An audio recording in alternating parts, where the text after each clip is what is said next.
Welcome to sleepy classes. तो next set of जो news है फॉर CUET अंडर ग्रेजुएट 31 जनवरी 2026 की उसको डिस्कस करेंगे। सबसे पहले है कि early warning of apocalyptic wasteland in Gaza blocked by US envoys to Israel.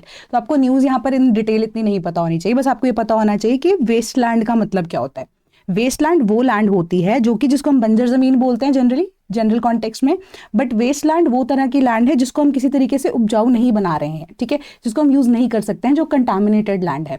अब हमारे पास वेस्टलैंड जो होती है दो तरह की होती है, जिसमें हमारे पास एक होती है कल्चरेबल वेस्टलैंड, एक होती है नॉन कल्चरेबल वेस्टलैंड। तो दो तरह की ये वेस्टलैंड्स एग्जिस्ट करती हैं। कल्चरेबल वेस्टलैंड वो होती है जिसके अंदर आप थोड़े बहुत अगर इनपुट्स लगाते हो तो आप उस लैंड को, जो अभी हम यूज़ नहीं कर रहे हैं, जिसको हम बंजर समझ रहे हैं अभी, तो उसको कल्टिवेट किया जा सकता है, ठीक है, इसको agricultural purposes and different purposes के लिए यूज़ किया जा सकता है।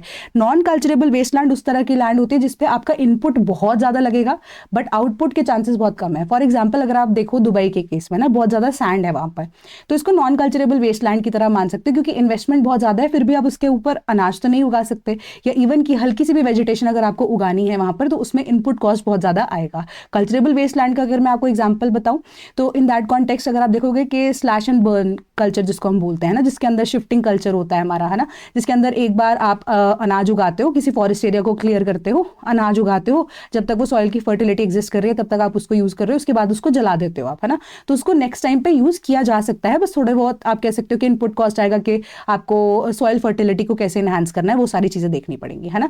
तो बस आपको इतना पता होना चाहिए कि वेस्टलैंड क्या है, कल्चरेबल वेस्टलैंड क्या होता है, नॉन कल्चरेबल वेस्टलैंड क्या होता है, ठीक है। देन अब हमारे पास गेडिकी एंड पियर्स जो हैं वो ऐसे पहले ऑस्ट्रेलियन ओपन आप कह सकते हो कि डबल्स में आ चुके हैं, जिन्होंने 37 ईयर्स से जो रिटेन करके रखा है ऑस्ट्रेलियन ओपन की ट्रॉफी को when it comes to tennis, ठीक है। तो वो ऐसा पहला पेयर बन चुके हैं जिन्होंने बीट किया है फ्रांस के क्रिस्टीना एंड माल्डोनोविक को, एंड इन्होंने अब क्या किया है, फर्स्ट ऐसे पेयर बन चुके हैं 37 ईयर्स के अंदर जिन्होंने रिटेन किया है ऑस्ट्रेलियन ओपन के मिक्स डबल्स टाइटल को, ठीक है। बस इतना आपको इन्फॉर्मेशन बहुत है।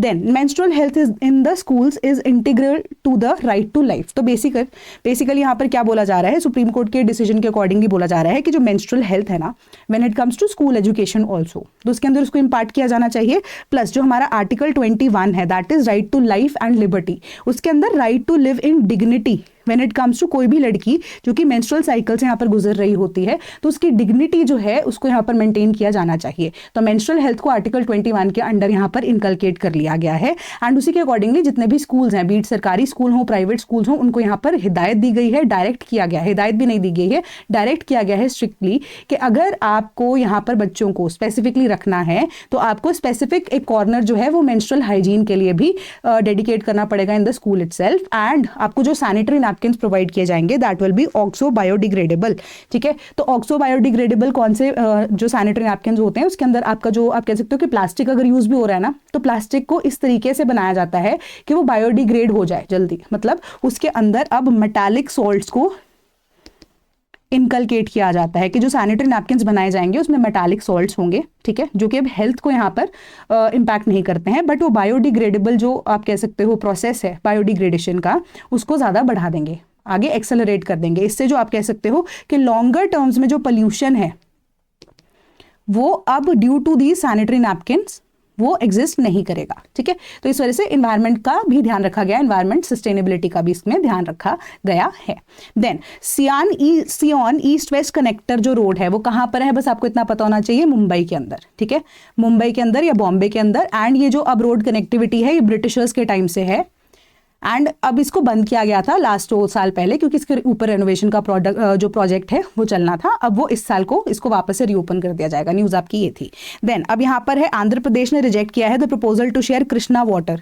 तो अब कृष्णा जो है हमारी रिवर है साउथ में, आंध्र प्रदेश से वो मेजरली फ्लो करती है, तो यहाँ पे 50-50 शेयरिंग बेसिस पे जो तेलंगाना गवर्नमेंट है उन्होंने आंध्र प्रदेश गवर्नमेंट को रिक्वेस्ट की है कि 50-50 जो बेसिस है, मतलब आधा पानी कृष्णा का आप यूज करो, आधा पानी आप हमें दे दीजिए, ठीक है। तो इसके ऊपर यहाँ पर जो कॉन्फ्लिक्ट है वो चल रहा है, बट आंध्र प्रदेश गवर्नमेंट ने बोला ऑलरेडी कि ये तो हमारी बात नहीं हुई थी, हमारी बात जो है as per the Krishna water disputes tribunal, उसके अवार्ड के अकॉर्डिंगली सिर्फ और सिर्फ एक सर्टन जो अमाउंट ऑफ वाटर है वो डिसाइड हुआ था कि वो तेलंगाना गवर्नमेंट को दिया जाएगा, वो भी वो वाटर होगा जो कि सरप्लस है या जो फ्लड करता था उस एरिया को, ठीक है। तो flooding and even surplus water जो है उसके केसेस में हम आपको एक्स्ट्रा 50-50 बेसिस पे तो शेयर नहीं कर रहे, वो एक्स्ट्रा वाटर जो है वो as per the Krishna water disputes tribunal आपको प्रोवाइड किया जाना है, वो हम आपको प्रोवाइड करेंगे।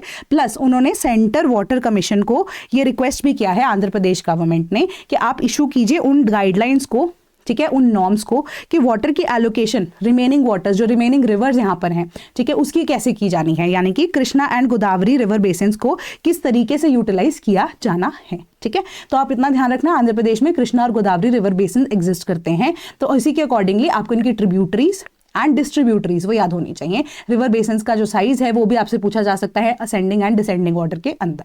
ठीक है, तो उसके अकॉर्डिंगली आप प्रिपेयर करना।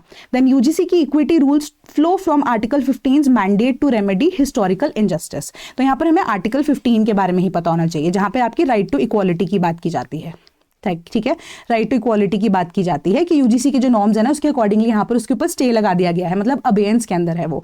तो अब 2026 के नॉर्म्स हैं वो अबेयंस के अंदर हैं, तो ओरिजिनली जो 2012 के जो नॉर्म्स हैं अब वही एप्लीकेबल हो चुके हैं वापस से। बस इतना ध्यान रखना है आपको, और कुछ यहाँ पर ध्यान में रखने की जरूरत नहीं है। Then his personality and deeds will continue to inspire people. तो यहाँ पर हिज की बात की जा रही है। हिज कौन है? महात्मा गांधी। ठीक है, father of the nation Mahatma Gandhi, क्योंकि अब उनकी डेथ एनिवर्सरी कब होती है? 30 जनवरी को होती है। ठीक है, एंड उनको मारा किसने था? नाथुराम गोडसे ने मारा था उनको। ठीक है, तो अब उन्होंने यही बोला, जो पीएम मोदी है उन्होंने स्पेसिफिकली बात बोली कि फादर ऑफ द नेशन तो वो हमेशा ही रहेंगे। प्लस उनका जो आइडिया था ऑफ स्वदेशी का जो आइडिया था वो उन्होंने उस टाइम पे सोच लिया था, बट वही आइडिया या उसी आप कह सकते हो गाइडलाइन के ऊपर अभी भी जो मोदी गवर्नमेंट है उनका प्रॉपर सेल्फ रिलायंस या आत्मनिर्भरता की जब हम बात कर रहे हैं वो स्वदेशी की वजह से ही एग्जिस्ट करता है। ठीक है, बस इतना सा ध्यान रखना।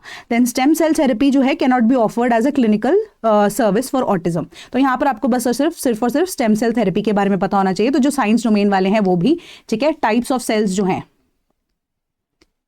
टाइप्स ऑफ सेल्स की जब हम बात कर रहे हैं उसको याद रखना। ठीक है, कि मल्टीपोटेंट सेल्स होते हैं आपके, oro I guess if I am not wrong orographic cells भी होते हैं, दीज टाइप्स ऑफ सेल्स जिसमें आपके B cells and T cells भी आते हैं, ये सारे आपको याद रखने पड़ेंगे।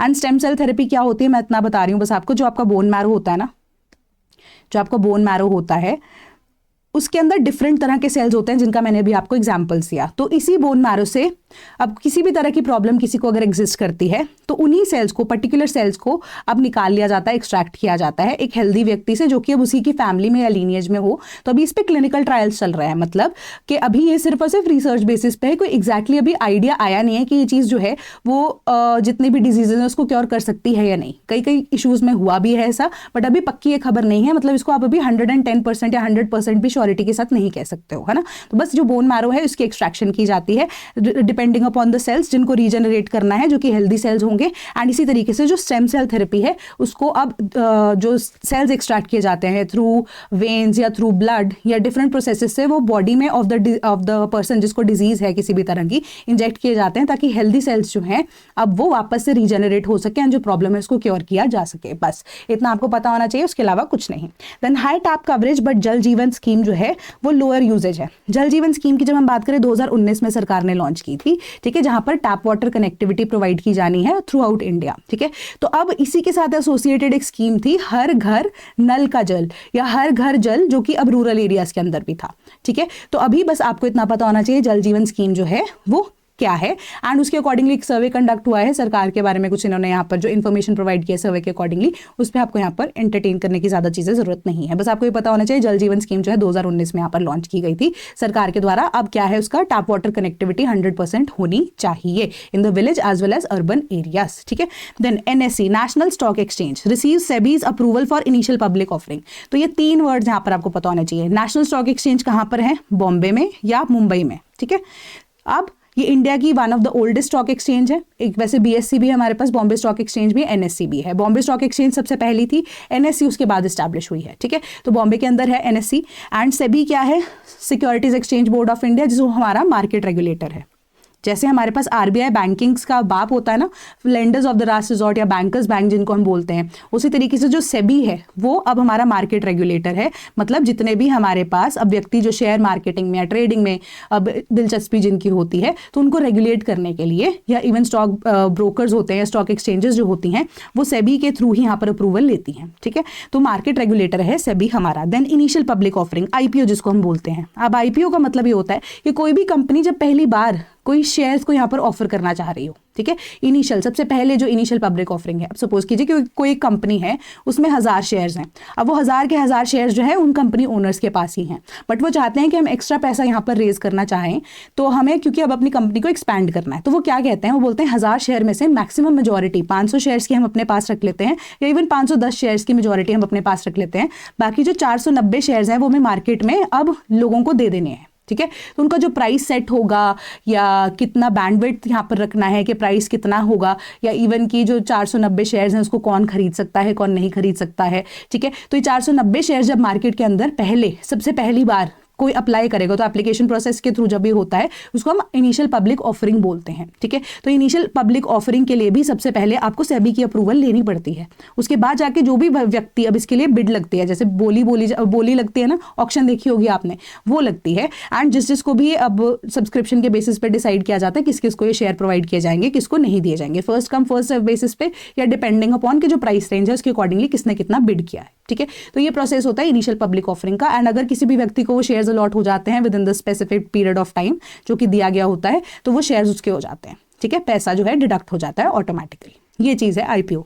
Then China coast guard patrolled islands held by Japan almost daily last year. तो चाइना और जापान जो है ना, इनका आपस में कॉन्फ्लिक्ट चल रहा है विद काफी टाइम से with respect to a particular set of islands. वो सेट ऑफ आइलैंड्स कहां पर है, ईस्ट चाइना सी के अंदर, ठीक है, ईस्ट चाइना सी के अंदर। एंड उनका नाम जो है वो क्या है, जनरली हम उनको सेनकाकू आइलैंड्स बोलते हैं, ठीक है। इसका दूसरा नाम भी है ड्यूगू आइलैंड्स।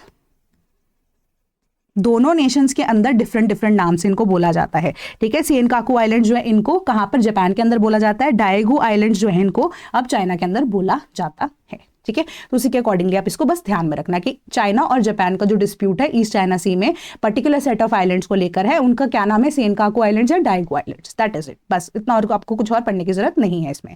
देन एफपीआई के आउटफ्लोज है 5 मंथ हाई के ऊपर। एफपीआई मैंने आपको पहले ही बता दिया था कि फॉरेन पोर्टफोलियो जो इन्वेस्टमेंट है यहाँ पर, ठीक है, उनके आउटफ्लोज है, मतलब वो इंडिया के जो अंदर मार्केट है यहाँ पर उनसे जो पैसा जो है अपना लिक्विडेट कर रहे हैं, मतलब शेयर्स बेचकर जा रहे हैं। क्यों? क्योंकि इंडिया की जो मार्केट है वो अच्छे से परफॉर्म नहीं कर पा रही है, बस दैट इज इट। आपको एफपीआई के बारे में पता होना चाहिए। फॉरेन पोर्टफोलियो इन्वेस्टर्स जो है, मतलब फॉरेन कोई कंपनीज या फॉरेन कोई व्यक्ति या इन्वेस्टर जो है जब इंडिया की कंपनीज के शेयर्स खरीदता है, ठीक है, तो अब उसको, अब आप कह सकते हो वो बेचना शुरू कर चुके हैं, that is it. Then Sri Lanka to stick to IMF path despite cyclone blow, ठीक है।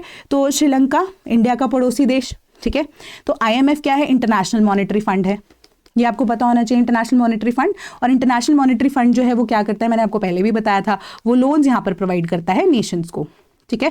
और लोन्स वो इस तरीके से प्रोवाइड करता है कि किसी भी तरह का जब वो लोन प्रोवाइड कर रहा हो तो अब कुछ सेट ऑफ इंस्ट्रक्शंस जो हैं जो कि मैंडेटरी होती हैं उस कंट्री को फॉलो करना। अब बेसिक एग्जांपल मैंने आपको पहले भी बताया था, आपको याद रखना चाहिए कि इंडिया के अंदर जब स्पेसिफिकली 1991 के अंदर LPG रिफॉर्म्स आए थे, ठीक है, ये LPG रिफॉर्म्स जो हैं वो क्यों लेकर आए गए थे, क्योंकि इंडिया के पास पैसा नहीं था उस टाइम पे, ठीक है। We were on the verge of कि फाइनेंशियल इमरजेंसी इंडिया में लग सकती है। तो 1990 के अंदर IMF के पास जाता है इंडिया एंड बोलता है कि हमें पैसा चाहिए, लोन चाहिए। तो इन रिटर्न IMF बोलता है ठीक है, हम आपको इतना सर्टन सेट ऑफ अमाउंट आपको दे देंगे, बट आपको क्या करना पड़ेगा, LPG रिफॉर्म्स को इनकलकेट करना पड़ेगा। तो इसीलिए 1991 के अंदर फाइनली LPG रिफॉर्म्स जो है वो इंडिया के अंदर आते हैं, ठीक है। तो वो मैंडेटरी था इंडिया के लिए कि हमें लिबरलाइजेशन, प्राइवेटाइजेशन और ग्लोबलाइजेशन को एक्सेप्ट करना पड़ना था। तो अब इसी तरीके से श्रीलंका जो है 2022 के अंदर ना, आपको मैं थोड़ी सी हिस्ट्री बता देना चाहती हूँ, वैसे मे बी पूछा नहीं जाएगा बट पता लगना चाहिए आपको। 2022 के अंदर आपको पता है कि बेल्ट एंड रोड इनिशिएटिव था, एक BRI इनिशिएटिव था चाइना का, ठीक है। तो चाइना का बेल्ट एंड रोड इनिशिएटिव था, इसके थ्रू यूरोप को कनेक्टिविटी प्रोवाइड की जानी थी चाइना के द्वारा। एंड वो जो रूट है उसमें से एक रूट जो था वो श्रीलंका के थ्रू होकर भी निकलता था। श्रीलंका का एक बहुत इंपॉर्टेंट पोर्ट जिसको हम हम्बनतोता पोर्ट बोलते हैं, ठीक है, हम्बनतोता पोर्ट जो था, अब वो चाइना को यहाँ पर प्रॉमिस कर दिया गया था श्रीलंका के द्वारा कि आप मेंटेन कीजिए, ठीक है। बट चाइना ने क्या किया, अब हम्बनतोता पोर्ट जो कि अब मेजर पोर्ट के अंदर है श्रीलंका का, है ना, तो उसी हम्बनतोता पोर्ट के ऊपर चाइना का काफी हद तक कंट्रोल आ चुका था। एंड ऊपर से इकोनॉमिक क्राइसिस जो है वो श्रीलंका के अंदर ऑलरेडी थे, तो उनके पास जो पैसा जो है देने के लिए वो नहीं था, ठीक है। तो अब उन्होंने क्या किया, वो भी IMF के पास गए कि हमें अपने इकोनॉमिक क्राइसिस के लिए पैसे आपसे उधार लेने हैं। तो इन रिटर्न IMF ने उनको पता है क्या बोला कि ठीक है हम आपको पैसा उधार देते हैं, but the idea behind that is कि हमें 2022 से लेके जब तक आपका सर्टन सेट ऑफ जो अमाउंट है वो पूरा नहीं हो जाता, आपको क्या करना है, स्ट्रिक्ट कंप्लायंस रखनी है किसके ऊपर, कि जो सरकार है वो पैसा नहीं खर्च करेगी किसी भी चीज़ के ऊपर। आपको क्या करना है कि आपको टैक्सेस बढ़ाने हैं, टैक्सेस आपको हाई करने पड़ेंगे, प्लस जो अब जो गवर्नमेंट स्पेंडिंग है वो आपको लो करनी पड़ेगी। गवर्नमेंट स्पेंडिंग जो है वो जितना आपको कम करना है, मतलब सरकार खर्चा नहीं करेगी, टैक्सेस जो जनता से उनको आते हैं वो उनको हाई करने ही पड़ेंगे। इस चीज़ के लिए 2022 इवन के 2023 के अंदर फाइनली श्रीलंका एग्री कर जाता है, तो लोन उनको मिल जाता है। तो अब क्या होता है कि साल 2004 के अंदर ना एक डिजास्टर हुआ था, नेचुरल डिजास्टर हुआ था, ठीक है। उसके बाद 2025 के अंदर, पिछले साल आपने सुना होगा कि एक साइक्लोन आया था, दैट वाज द नाम दित्वा के नाम से। अब वो साइक्लोन जो है, अभी तक की सारी चीज 2023 के बाद से लोन्स वाली सिचुएशन बिल्कुल सही चल रही थी श्रीलंका के लिए, है ना। ऑल्दो थोड़ा डिफिकल्ट है बट इकोनॉमी अभी भी थोड़ा बहुत स्टेबल होना शुरू हुई थी, कि साइक्लोन दित्वा जो है वो अब आप कह सकते हो श्रीलंका की मेजर इकोनॉमी को वापस से उजाड़ने में थोड़ा सा घी में आग डाल, आप कह सकते हो आग में घी डालने वाला काम कर रहा होता है। कैसे कि अब साइक्लोन दित्वा से जो डिस्ट्रक्शन हुई ना वो बहुत ज्यादा हो गई, ठीक है। तो अब वापस से सब कुछ रीस्टैब्लिश करना पड़ना था। तो मतलब यहाँ पर आईएमएफ ने तो बोला था कि गवर्नमेंट की स्पेंडिंग को बिल्कुल आपको ऑलमोस्ट जीरो पे रखना है, जो कि नहीं पॉसिबल है, बट जितना कम से कम आप कर सकते हो वो करना पड़ेगा। बट अब अगर लोगों को जरूरत है वो डिस्ट्रक्शन को वापस से अपनी लाइफ को रीस्टार्ट करने के लिए, तो सरकार को तो पैसा खर्च करना पड़ेगा। यहाँ पर जनता की डिमांड ही यही थी। बट आईएमएफ में जब गुहार लगाई गई श्रीलंका की गवर्नमेंट के द्वारा, उन्होंने क्या कहा, आईएमएफ ने बोला कि नहीं, हम चाहते हैं कि आप अपनी पब्लिक जो स्पेंडिंग है, गवर्नमेंट स्पेंडिंग है, उसको अभी भी कम रखिए, ठीक है। तो जनता जनार्दन जो है, सिंस डेमोक्रेसी ही है श्रीलंका, तो वहां पर जो है भड़क गए हैं वहां पे लोग, है ना। तो फाइनली अब आईएमएफ ने बोला है चलो जो आपको हमने अमाउंट दी थी तो उसमें से जो $200 मिलियन हैं वो हम आपको रैपिड फाइनेंसिंग इंस्ट्रूमेंट फैसिलिटी के द्वारा चलो अलाउ कर देते हैं कि आप खर्च दीजिए, ठीक है, अपनी इकोनॉमी को रिवाइव करने के लिए। तो ये पूरी की पूरी कहानी है, ठीक है। तो आई होप आपको समझ में चीजें आई होंगी। Then 35% geographies to be logged into region specific AIs. अब रीजन स्पेसिफिक एआई का बस एक सर्टन छोटा सा मतलब है। एआई आपको मैंने बता दिया था क्या, आर्टिफिशियल इंटेलिजेंस, इसको हम लैंग्वेज लर्निंग मॉडल या एलएलएम्स भी बोलते हैं, ठीक है। एंड अब रीजन स्पेसिफिक एआई का ट्रेंड आगे बढ़ेगा। तो ये अब किसकी, एक स्पेसिफिक हमारे पास जो आप कह सकते हो यूनिवर्सिटी है, स्टैनफोर्ड यूनिवर्सिटी, उसकी एक ये रिपोर्ट आई है, उसके अकॉर्डिंगली बोला जा रहा है कि आने वाले साल में आप देख लेना कि जैसे एआई का ट्रेंड चल रहा है, एआई के ट्रेंड में इनिशियली अब क्या है कि मैक्सिमम जो इन्वेस्टमेंट है वो यूएस बेस्ड कंपनीज के द्वारा हो रही है। बट अब कंपनीज जो है वो यूएसए के द्वारा, एंड यूएसए के साथ रिलेशन सबके खराब हो रहे हैं, प्लस हर एक कंट्री की अपनी डिमांड है, हर एक कंट्री में इंग्लिश ज्यादा नहीं चलती है ना। तो अब लोग क्या चाहेंगे, जो हर एक इकोनॉमी है वो चाहती है कि हम अपनी कंट्री स्पेसिफिक, एक रीजन स्पेसिफिक एआई को डेवलप करें, जिससे हमारे रीजन के अंदर या हमारी कंट्री, सपोज कीजिए इंडिया की बात कीजिए, तो हम चाहेंगे ना, इतने सारे डाइवर्स लैंग्वेजेस हैं हमारे पास, कि हमारे पास हिंदी, इंग्लिश, तमिल, तेलुगु, ये सारी जो पंजाबी हो गया, इवन हिंदी हो गया, ठीक है, या आप कह सकते हो डिफरेंट लैंग्वेजेस जो एग्जिस्ट करते हैं, है ना, गुजराती हो गया जैसे कि, तो इन्हीं लैंग्वेजेस के ऊपर हम बेस पे हम अपने खुद की एआई को डेवलप करें। क्योंकि मेजर डेवलपर्स जो एआई के हैं ना, चाहे यूएस बेस्ड कंपनीज हैं, बट वहां पर दिमाग किसका चल रहा है, इंडियंस का ही चल रहा है। तो जो इंडियन यहाँ पर लोग हैं जो यूएस की कंपनीज के लिए काम कर रहे हैं, majority of them are working in AI firms. तो सर्विस सेक्टर तभी हमारा बूस्ट कर रहा है। तो अब जो गवर्नमेंट ये चाहेगी कि उन लोगों को यहाँ पर पोच कर सके इफ पॉसिबल, ठीक है। तो यही जो रिपोर्ट है आपको ये चीज बोल रही है कि 35% ऑफ द कंट्रीज है ना वर्ल्ड के अंदर, वो अपना रीजन स्पेसिफिक एआई को डिपेंड करेंगी, डेवलप करना शुरू करेंगी, बट उनको by the year of 2029 1% of अपना जो जीडीपी है वो इसमें इन्वेस्ट करना पड़ेगा, ठीक है। तो ये आपकी रिपोर्ट कहती है। बस इतनी सी बात आपको ध्यान में रखने की जरूरत है। वैसे काफी एडिशनल इन्फॉर्मेशन दे दी है, इतनी जरूरत नहीं है, बस मैं आपको इतना बता रही हूँ, ठीक है। आज की न्यूज इतनी ही है। बाकी आपके जो ये स्पोर्ट्स से रिलेटेड इन्फॉर्मेशन है, इसके अंदर कुछ कुछ चेंजेस हैं, इसको एक बार देख लेना, पढ़ लेना, कुछ जो चेंजेस होंगे उसके अकॉर्डिंगली आप अपने नोट्स में भी इसको मेंशन कर सकते हो। तो अब सीयूईटी अंडर ग्रेजुएट की जो स्पेसिफिक आपकी डोमेन स्पेसिफिक बुक्स हैं, अगर आप चाहते हैं कि पीवाईक्यूज रिवाइज कर लें आप 2022 ऑनवर्ड्स, तो एनसीईआरटी की लैंग्वेज के अंदर ही तो आपको ये अवेलेबल करा दी गई हैं। तो आपको करना क्या है, हमारी वेबसाइट www.sleepyclasses.com पर जाना है। ई बुक्स का सेक्शन आपको मेन पेज पे ही नजर आ जाएगा, उस पर जब आप क्लिक करेंगे तो आपको सीयूईटी यूजी के अंडर ये सारी जो बुक्स हैं वो अवेलेबल करा दी गई हैं। तो आप परचेज कर सकते हैं एज पर योर कन्वीनियंस, ठीक है, at a nominal price of ₹49, ठीक है। That is all from my side today. And कोई डाउट होता है तो प्लीज कमेंट सेक्शन में बता दीजिएगा। एंड कुछ अगर आप चाहते हैं एडिशनल में वीडियोस बनाऊं तो आप मुझे वो भी बता सकते हैं, ठीक है। You are most welcome, I am there to help you every time possible. And अगर आप चाहते हैं कि किसी तरीके से मुझसे कनेक्ट करना, तो एक ईमेल आईडी मैं आपको दे रही हूँ,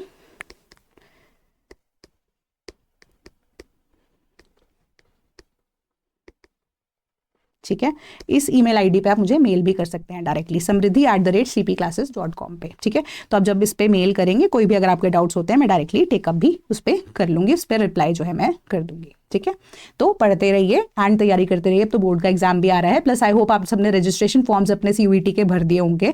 तो अब अगर नहीं भरे हैं तो आपको नेक्स्ट टर्म के लिए वेट करना पड़ेगा, है ना, कुछ भी ऐसा हो सकता है सिचुएशन। अब अपनी तैयारी को यहाँ पर बोर्ड्स की भी एंड CUET अंडर ग्रेजुएट की भी शुरुआत कर दीजिए। ठीक है, थैंक यू सो मच।